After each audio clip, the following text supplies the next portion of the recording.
Muito bom dia, meus amigos, tudo bem com vocês? Estamos juntos mais uma vez para mais um vídeo, como fazemos todos os domingos, sempre falando de um capítulo da Bíblia. E hoje nós chegamos ao 36º capítulo do livro de Gênesis. Antes de nós começarmos nosso bate-papo, eu convido a você que ainda não fez a sua inscrição em nosso canal, canal Antônio Lima Braga Júnior, vá lá, faça a sua inscrição, clique no sininho para receber notificações de novos vídeos, compartilhe esse vídeo com seus grupos, com seus amigos, enfim, nos ajude aí a propagar a palavra de Deus. Também estamos no Instagram e no Facebook, sendo que no Facebook eu posto o capítulo inteirinho durante a semana e você pode ir lendo comigo, tá bom? Mas vamos lá. 36º capítulo do livro de Gênesis. Quem leu comigo o capítulo durante a semana pode pensar assim, o que nós temos para falar sobre esse capítulo, porque é uma genealogia de Esaú, o que nós podemos falar sobre ela? Vamos lá. É um capítulo que à primeira vista ela pode parecer apenas uma longa lista de nomes, também chamado Edom, Esaú, irmão de Jacó. No entanto, quando observarmos com atenção, percebemos que o Espírito Santo inspirou esse texto com propósitos profundos. Cada nome, cada detalhe, cada repetição carrega lições espirituais e práticas para a nossa vida hoje. A história de Esaú não foi ignorada por Deus. Já no início do capítulo, temos uma afirmação. Esaú é Edom, versículo 1.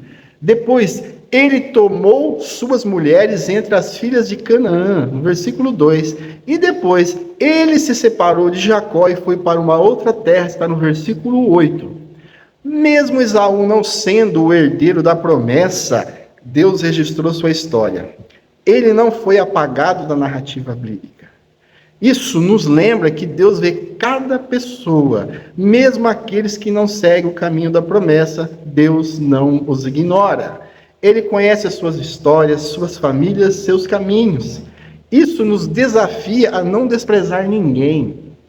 Cada pessoa tem o seu valor diante de Deus, mesmo que não esteja vivendo segundo os seus propósitos. Também nos lembra que nossa vida está diante de Deus. Ele conhece nossa história, nossas escolhas e nossas consequências. As escolhas de Esaú moldaram seu futuro.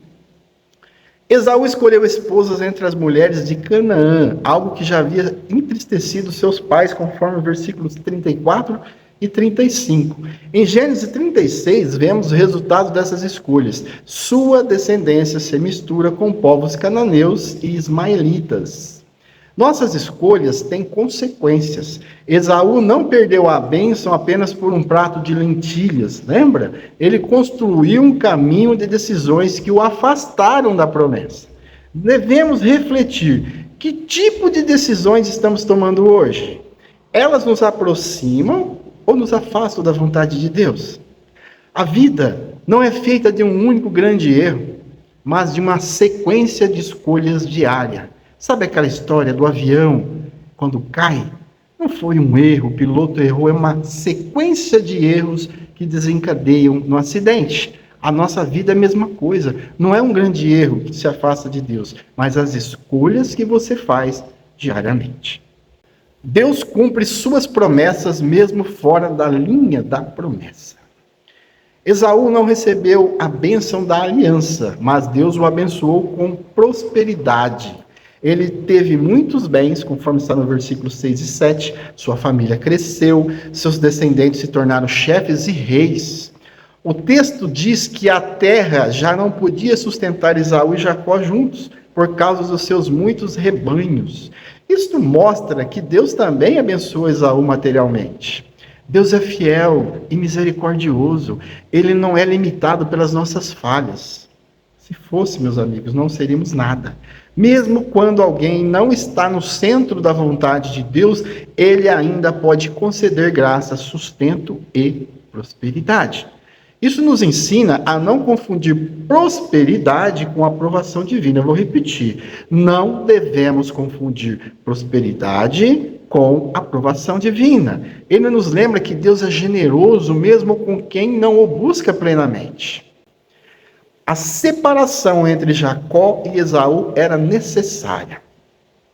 O texto afirma que Esaú se mudou para longe de Jacó porque seus bens eram muitos. A separação não foi apenas emocional, mas também geográfica.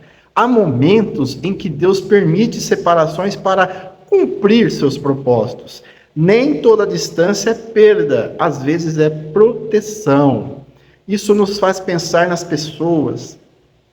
As pessoas que passaram pela nossa vida e hoje não estão mais próximas.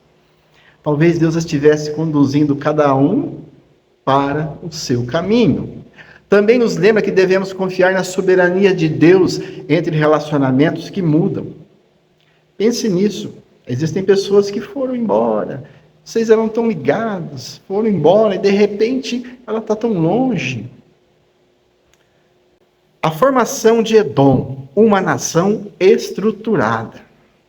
No decorrer do capítulo temos chefes, territórios e reis, antes mesmo de haver rei em Israel. Isso mostra que Edom se tornou uma nação organizada e poderosa. Mesmo fora da promessa, Esaú construiu algo grande. Isso nos ensina que trabalho, esforço e organização produzem resultados, mesmo para quem não está no centro da vontade de Deus.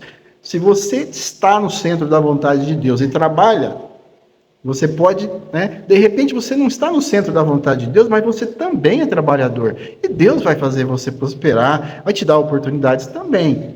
Mas existe aqui um alerta. É possível construir muito e ainda assim não estar na direção de Deus. A pergunta que fica é: o que estou construindo tem valor eterno ou apenas terreno? Deus controla a história das nações. O capítulo mostra que Edom teve vários reis, cada um com sua cidade e território. Nada disso aconteceu fora do conhecimento de Deus. Mais tarde, Edom teria papel importante na história de Israel, às vezes como inimigo e às vezes como irmão distante. Deus governa sobre povos, nações e histórias. Ele não perde o controle. Isso nos dá paz em tempos de instabilidade. Se Deus conhece a história de Edom em detalhes, Ele também conhece a sua. Nada está fora do seu alcance. A repetição de Esaú é Edom. O capítulo repete várias vezes que Esaú é Edom. Essa repetição não é acidental. Não foi um erro de quem escreveu. Isso nos lembra que nossa identidade está ligada às nossas escolhas. Esaú se tornou pai de uma nação que carregou seu nome. O que fazemos hoje pode impactar gerações. Nossas atitudes podem se tornar legado para o bem ou para o mal. Deus valoriza a história familiar. Gênesis 36 é um capítulo inteiro dedicado a registrar nomes, famílias, gerações e territórios. Deus se importa com genealogias.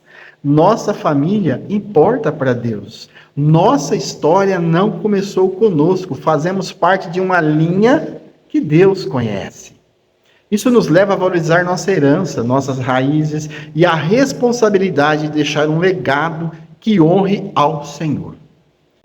A vida de Esaú mostra que nem sempre o sucesso exterior revela o interior. Esaú prosperou, teve filhos, chefes, reis e terras, mas não buscou a Deus como Jacó, seu irmão. Isso nos alerta a não medir nossa vida apenas por conquistas externas. Podemos ter bens, estabilidade e reconhecimento, mas ainda assim estarmos distante de Deus. O que realmente importa é caminhar com Ele. Gênesis 36, embora seja uma genealogia, revela verdades profundas. Deus vê cada pessoa, nossas escolhas moldam nosso futuro. Prosperidade não é sinônimo de aprovação divina. Deus controla a história, nossa identidade e nosso legado importam. A vida familiar tem valor diante de Deus. Esse capítulo é uma reflexão sobre o tipo de história que estamos construindo. Assim como Esaú deixou um legado que marcou gerações, temos que também deixar o nosso. Que nossas escolhas, relacionamentos e caminho sejam guiados pelo Senhor para que nossa história não seja apenas registrada, mas também abençoada por Ele. Um bom dia, que a paz do nosso Senhor Jesus Cristo esteja com todos.